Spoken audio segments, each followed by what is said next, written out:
Oh, hello, and welcome to today's Decay. We're celebrating births, beginnings, and everything important since the dawn of time. It is January 10th, and here are all the dates that really rate. On this day in 1897, Sam Chapman was born. Chatmon. A really early Delta blues musician. 1897, so maybe he got to start like in World War I era, but he was somebody who I don't know if it was Alan Lomax who found them later on. Um, but we're one of the last men standing, pretty much, of like that earlier crowd. Yeah. Don Monteverde, born today, 1926. Here's a book on him. Have you seen this one? Yeah. He's one of the original lowbrow artists out there who arguably Big Daddy Roth borrowed from him, was inspired by him, outright stole from him. Not my place to say, but just throwing it out there. This guy is really good. Nonsense. Yeah. All right. What else? The film Metropolis premiered in 1927. That's why we're reading this book here. All right, Louis? Yes. Yes. We love Metropolis, don't we? Here's a British 1927 photoplay novelization as written by Thea von Harbrouw, Fritz Lang's wife. There was like one version of Metropolis that was available for many, many years up till like the turn of the last century, which was maybe like an hour and 5 minutes or something like that, maybe less. And then other copies were found that were a lot longer, like by half an hour, even like 45 to 55 minutes, something like that, I think.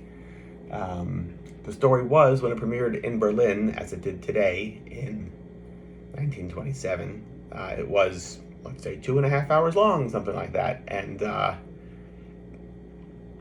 every time it played further out, they would cut it because they just thought it was, I guess, the longer it is, the less times you can screen it, for the case for anything.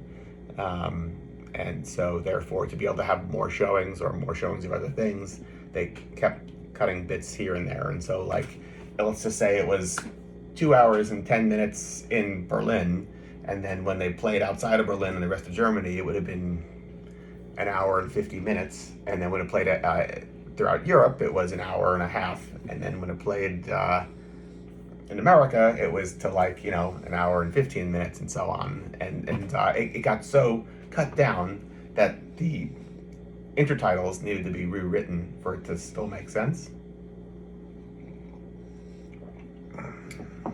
And then, I think in like Brazil, maybe, a copy was found that was as close to the Berlin version as possible. This was like in the 90s and was released in like around 2000-ish, early 2000s. And then a couple of years later, an even more thorough print was discovered somewhere else. Where do these keep coming from? I don't know, but I'm very happy about it because it winds up changing the story dramatically. The characters' drives, their backstories, what's going on and why, all changes. Other characters are added or are found that were completely cut out of the prints that were available for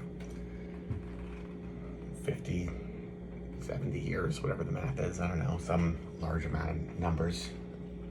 Yeah. It makes it what was a visually stunning film before now makes it a really striking narrative as well. So if you haven't seen the version, that's probably like a Kino release, I'm guessing. It's a whole new movie. I was blown away by it. Blown away.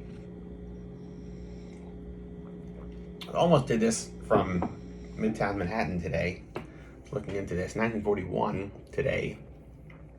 The stage play Arsenic and Old Lace had its premiere at the Fulton Theater on Broadway, starring Boris Karloff and Josephine Hull. I looked it up. It's on West 46th Street, just west of Times Square.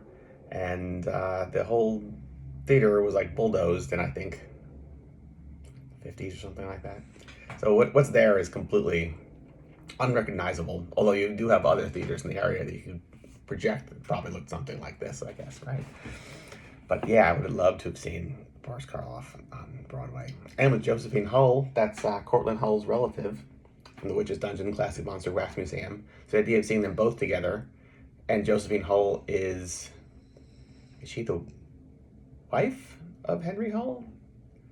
I forget the exact relationship between Cortland Hull, whose uncle was Henry Hull, and where Josephine Hull fits into that. But, you know, you're another horror actress is the point.